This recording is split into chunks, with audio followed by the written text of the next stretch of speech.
Oregon has a deep and rich history of music, from folk and country to punk and indie. Some big names in music have called our state home, and filmmaker Zachary Jones-Newray is directing a documentary about it and joins me now, along with Coral Reef, an expert on what's happening with Oregon's current music scene. Welcome. Thank you so much. Really appreciate it. Yeah, glad you're here. Okay, so this documentary is called No Quiet Hours. So tell me about it and why Oregon's music history deserves a feature documentary. Completely. Well, No Quiet Hours really started off as a college passion project amongst a bunch of friends of ours who just fell in love with the music scene. And I think anyone who's lived here for a long time can know and has known that Portland has an amazing stamp on the local and regional music scene. And so it started off as really just us filming shows, and then kind of this amazing pursuit of these different stories and anecdotes, and finally connecting this philosophy that really defines the region, which is this kind of DIY, do-it-yourself mentality, and an amazing genre and amazing legacy of music that continues to really astound me and surprise me every day. So it started as a college project, and you started just by filming current shows, but I understand you have found a lot of archival footage for this film. Was it hard to track down? You know, it was. Definitely a lot of YouTube digging at 2 a.m., which I think many of us are used to. But no, we've been really fortunate enough, because this is a huge reflection of what we've been working on, but the community that has come to help us throughout. So we've been in talks with many libraries. The University of Oregon Library has been incredibly helpful, but then most of all, the videographers who, in my opinion, are the archivists of an amazing history and culture. And so, you know, David Jester is one individual who we've been working with, who was important enough to be able to record a series of shows such as the Kingsman, which I think we might see later.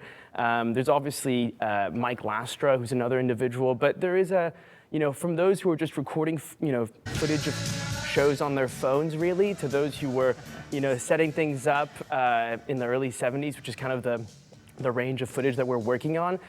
We've been incredibly fortunate enough to work with a village, if you will, cool, to make this happen. Cool. And you did interview folks for the film as well. Who did you talk to? So we've spoken to the Kingsmen, so Dick Peterson and Kim Nicholas, at least, cousins and some of the founders of the Kingsmen. We've also spoken to Janet Weiss from Quasi and Sleater Kinney. We've spoken to Larry Crane from Jackpot Studios, and we've also been able to speak to a variety of local kind of figures. I call them the unsung heroes of the Willamette Valley in many ways. And I think what we're really trying to do is celebrate the fact that this is an ecosystem that supports itself. And it's not just the people on stage, it's people off stage. Of course, Coral plays a huge part in that. But no, we've interviewed an enormous amount of people and are continuing to look for more stories as we continue production. Cool. And then did you have to get a little creative when you heard a story or, was told about a concert, but there was no footage?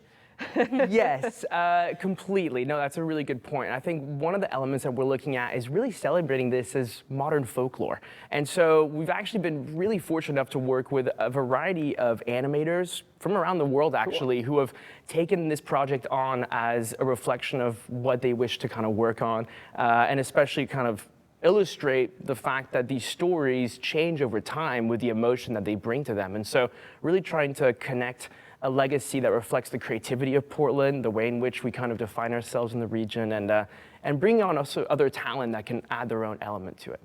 And Coral, you're a collaborator on the film, but you're also the founder of Mall Brawl Reds. So what is Mall Brawl? Yeah, so Mall Brawl Reds is a DIY, all ages events organizing collective that I started coming up on 3 years ago. It's really been the home for me to experiment with booking shows and kind of platforming, especially younger artists and creatives in the region. It's been a huge blessing. There are so many amazing young people creating and performing incredible art in this city, and we've really had the privilege of platforming a lot of them and allowing people of all ages and backgrounds to appreciate their art. Nice. So when you say DIY, do it yourself, it's just like helping folks, like there's no gatekeeper really, they don't need to be on a label, they don't need to get an agent, you're just like, come play.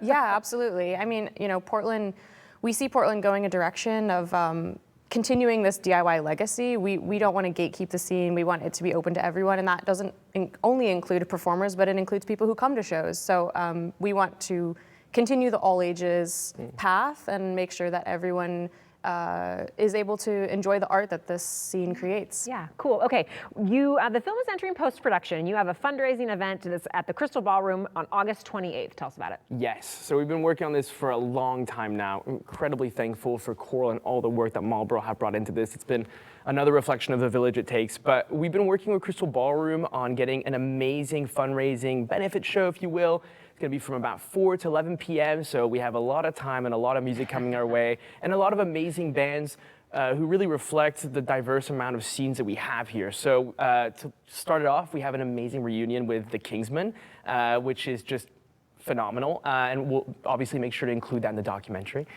We also have the Shivas, we have Pigeon Pit, Alien Boy, Plankton Watt, Left on Red, Happy Death Men. It's really going to be a buffet of music, if you will, and we're really looking forward to it. And we'll be playing some archive footage throughout. And we'll have some venues and booths. We're being sponsored by Voodoo Donuts, so get there early for some donuts if you want. KBOO 90.7 FM radio, and a variety of others. Nice. Well, really quick, tell people how they can get a hold of you and learn more about the film. Yeah, so, best way to reach out to us would be over email if you wish. Of course, we also have platforms on Instagram and Facebook at No Quiet Hours. Feel free to reach out via message. We'll make sure to get back to it quickly. But yeah, noquiethours@gmail.com would be best. Awesome. And then if you're ever looking to set a show up or do something, yes. Out to Marlborough. Yes, Coral's website was on there too. Thanks, guys. It was great to meet you. Thank you so much. Really appreciate it.